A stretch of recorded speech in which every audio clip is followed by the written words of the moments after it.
जब किसी लड़की की शादी होती है तो उसके अंदर कई एक उमंगें होती हैं, कई एक तरंगें जागती हैं। जो उसके शरीर की ज़रूरतें होती हैं वो किसी से कहती नहीं है, और वो सोचती है कि जो हमारा पति होगा हम उससे इस प्रकार से मिलेंगे, ऐसी बातें करेंगे, उसके साथ इतना प्यार करेंगे। जो पहली रात होगी उस दिन हमारे साथ क्या होगा, मैं क्या करूँगी। कई एक सवाल होते हैं और कई एक उसके साथ उमंगें होती हैं। उसी के साथ एक लड़की जब दुल्हन बनकर ससुराल जाती है, लेकिन जब उसके परिवार वाले उस लड़की को उसके दूल्हे के साथ मिलने नहीं देते हैं। 10 दिन गुजर जाते हैं। जब वो लड़की तड़पती है, रोती है, और रोने के बाद उसकी आंखें लाल होकर सूज जाती हैं। इतना दर्द वो क्यों बर्दाश्त कर रही थी, क्या हुआ था इस कहानी में वो जानेंगे। वो लड़का भी इधर तड़पता है अपनी नई नवेली दुल्हन से मिलने के लिए।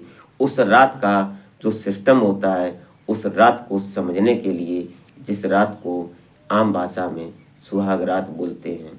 उधर लड़की तड़प रही थी जो दुल्हन होती है, उधर लड़का तड़पता है, लेकिन परिवार के लोग उसको मिलने नहीं देते हैं। क्या हुआ था इस कहानी में वो जानेंगे इस वीडियो के माध्यम से। तो आप इस कहानी में अंत तक जरूर बात कीजिएगा, सुनिएगा। कहानी बड़ी हार्ट टचिंग है। हमारे इस यूट्यूब मंच पर आपका बहुत बहुत स्वागत है। मैं आभार व्यक्त करता हूँ, आपको नमन करता हूँ आपके प्यार और सपोर्ट को। और वीडियो जरा सी भी अच्छी लगे तो एक लाइक करके कमेंट ज़रूर कर दिया करें। और हमारे चैनल को अगर सब्सक्राइब नहीं किया है तो सब्सक्राइब ज़रूर कर लें। इससे हमारा हौसला बढ़ता है, हमारा मोटिव बढ़ता है, और हम ये समझते हैं कि आप हमें कितना प्यार करते हैं। तो नमस्कार, आदाब, शास्त्रीय काल। मैं अजय कोहली। आज की जो सच्ची घटना, सच्ची कहानी मैं आपको सुनाने जा रहा हूँ। ये कहानी उत्तर प्रदेश का एक जिला पड़ता है इटावा। और इटावा की जो लड़की होती है जिसका नाम प्रियंका होता है। अब प्रियंका जो थी एक गरीब परिवार की लड़की थी। इनके पिता की बात करी जाए तो वो खेती मजदूरी करके अपना गुजारा करते थे। लेकिन ये 3 बहनें होती हैं, एक भाई होता है। अब तीनों बहनें बड़ी थीं और जो भाई था वो अभी छोटा था। बड़ी बहन की शादी हो जाती है कैसे भी करके, इधर उधर से करके पिता ने शादी तो कर दी थी, वो अपने घर की हो चली थी। छोटी बेटी होती है बीच की, जिसका नाम प्रियंका होता है। अब प्रियंका की शादी हो रही थी। घर में बड़ी खुशियां थीं, क्योंकि गरीब परिवार में जब किसी बेटी की शादी होती है तो कहीं ना कहीं उस परिवार में आज एक त्योहार सा होता है। और वैसा ही माहौल आज प्रियंका के घर में भी था।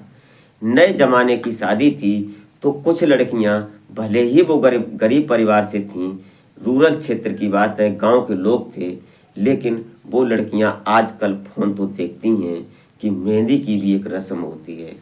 उन लड़कियों ने अपने घर में जैसे तैसे करके सिस्टम बनाया, और एक इलेक्ट्रिकल जो घर में डीजे कॉलम का सिस्टम होता है, जो पर्दा होती है, वो सब मंगवाया। और उसके बाद मेहंदी की रस्म को पूरा करने की कोशिश करती हैं सभी लड़कियां मिलकर उस लड़की प्रियंका के साथ। प्रियंका देखने सुनने में बेहद खूबसूरत थी।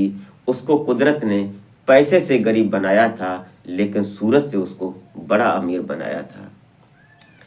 प्रियंका बड़ी खुश थी, क्योंकि उसकी जो सहेलियां थीं, उसके रिश्तेदार की जो लड़कियां आई थीं, सभी मिलकर आज मेहंदी की रस्म को पूरा करने वाली थी। तभी जो घर में लड़का आता है, जो सिस्टम लगा रहा था डीजे कोलम लाइट का, वो लड़का उस घर में अब अंदर जा रहा था, लाइट लगा रहा था, उसको वो ऑलराउंडर था। मेहंदी की रस्म करते करते उसके घर में जो उस घर की जो माँ थी, जो प्रियंका की माँ थी, उसने एक बैग में 3 लाख रुपए और कुछ गहने लाकर रखे थे उसके पिता ने, जो कि अभी बेटी को देने थे।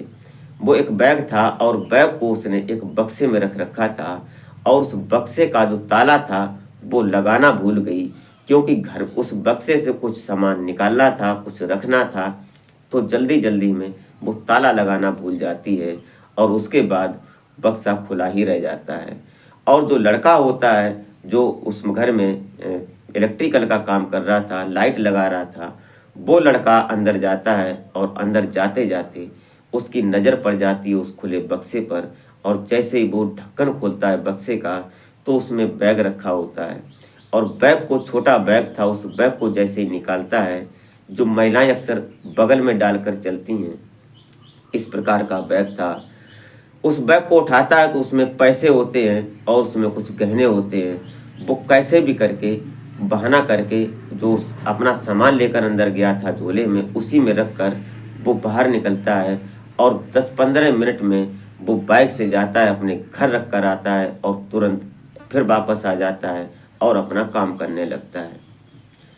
इधर घर में किसी को पता नहीं होता है, और एक बैग जो उसकी पूरी, उसमें शादी का पूरा सिस्टम ही था, वो चोरी हो जाता है। उसके बाद जब माँ किसी भी काम के लिए अंदर जाती है और अंदर जाकर जो बक्सा होता है उस पर उसकी नज़र जाती है कि बताओ, हमारी बुद्धि इतना काम नहीं कर रही है। उसकी माँ बड़बड़ा रही थी कि मैंने बक्सा खुला ही छोड़ दिया, इसमें सारा सामान रखा है। वो ढक्कन लगा देती है, लेकिन जैसे ही बाहर आती है फिर वो उसके दिमाग में आता है कि कहीं ऐसा तो नहीं कि जो सामान रखा था वो रखा या नहीं रखा। वो तुरंत वापस जाती है और जैसे ही बक्सा खोलती है तो उसके अंदर कुछ नहीं होता है।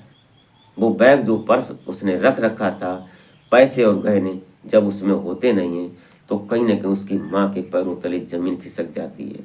वो रोने लगती है, दहाड़े मारने लगती है। उसके बाद जो घर में रिश्तेदार थे वो सभी लोग एकदम सकते में पड़ जाते हैं। मेहंदी की रस्म अभी हो ही नहीं पाई थी और घर में चीह चिंगार पड़ जाती है। तुरंत वहाँ सभी लोग इकट्ठे होते हैं, क्या हुआ क्या नहीं हुआ। उसके बाद कोई पुलिस को फ़ोन कर देता है, और जब पुलिस आ जाती है तो सारी महिलाएं जो थीं, पुरुष थे जो रिश्तेदार, वो सभी को तलाश किया जाता है, लेकिन किसी के पास वो बैग नहीं मिलता। अब जैसे तैसे करके आज ही बारात आनी थी। जब बारात आती है, बारात में उनको पैसे देने थे और गहने देने थे, लेकिन बारात में वो सब होता नहीं है। तो उसका जो समधी होता है, लड़के का बाप, वो, उसका नाम, जो लड़का होता है राजेंद्र, और राजेंद्र उसको राज बोलते थे प्यार से। तो राजेंद्र के पिता कहीं ना कहीं नाराज़ होते हैं। वो बोलते हैं कि तुमने पहले क्यों नहीं बताया, अगर पहले बता देते तो मैं बारात लेकर ही नहीं आता। अब जैसे भी करके समझाया जाता है, सभी लोग उनको समझाते हैं कि कोई बात नहीं, चोरी हो गया है, तुम जाओ और 8 दिन के अंदर तुमको पैसे दिए जाएंगे। शादी में तय था कि 3 लाख रुपए और एक बाइक, ये सब तय था, और खाना सिस्टम जो था वो लड़की वालों का था। इसलिए वो नाराज़ तो होते हैं, लेकिन कैसे भी करके चले तो जाते हैं बारात लेकर। लेकिन जब घर जाती है जो प्रियंका दुल्हन बनकर, उसका पति होता है अब राजेंद्र उर्फ राज, इसको मिलने नहीं दिया जाता है। हर दिन उसको धमकी दी जाती है, और जो उसकी सास होती है उसको मिलने नहीं देती है राजेंद्र को।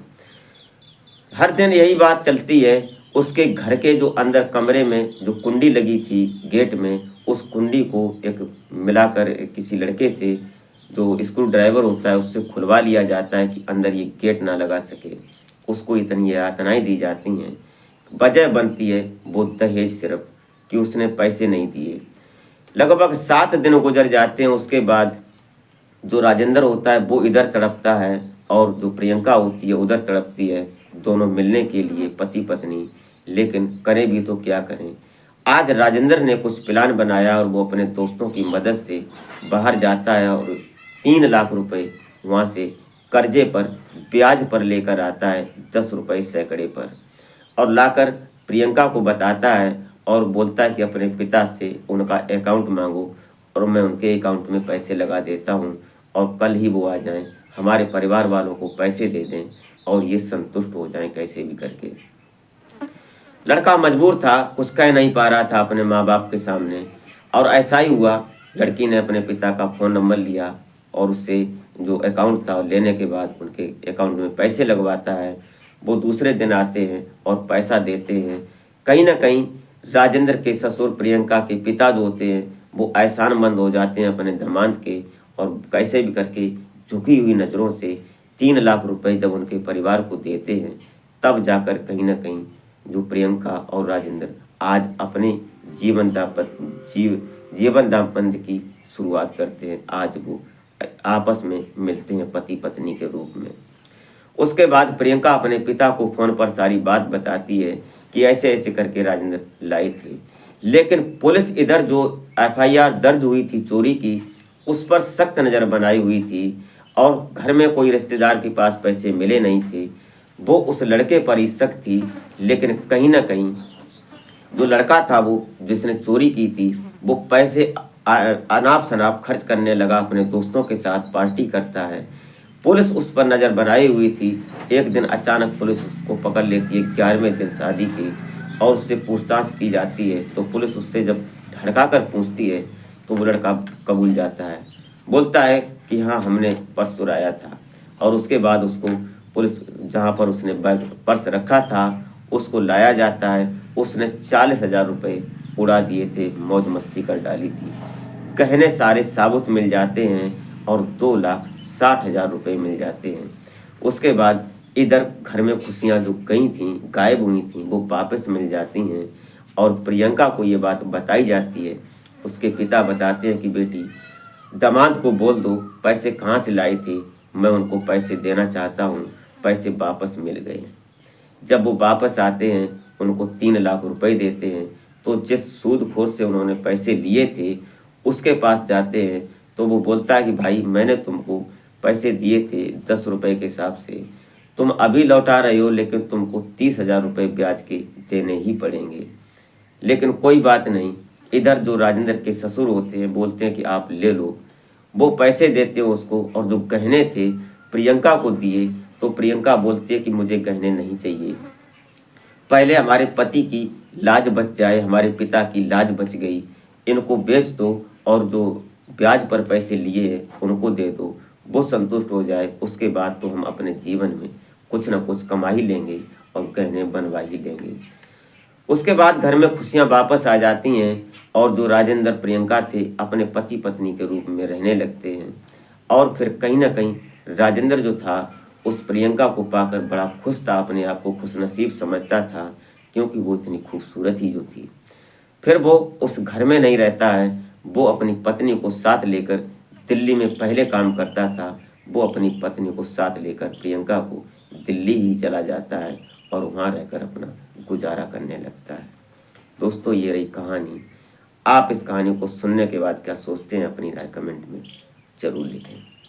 वीडियो ज़रा सी भी अच्छी लगी हो तो एक लाइक ज़रूर कर दिया करें, इससे हमारा हौसला बढ़ता है। आप अपना और अपने परिवार का बेहतर तरीके से ख्याल रखें। इसी के साथ मिलते हैं फिर नेक्स्ट वीडियो में, तब तक के लिए जय हिंद।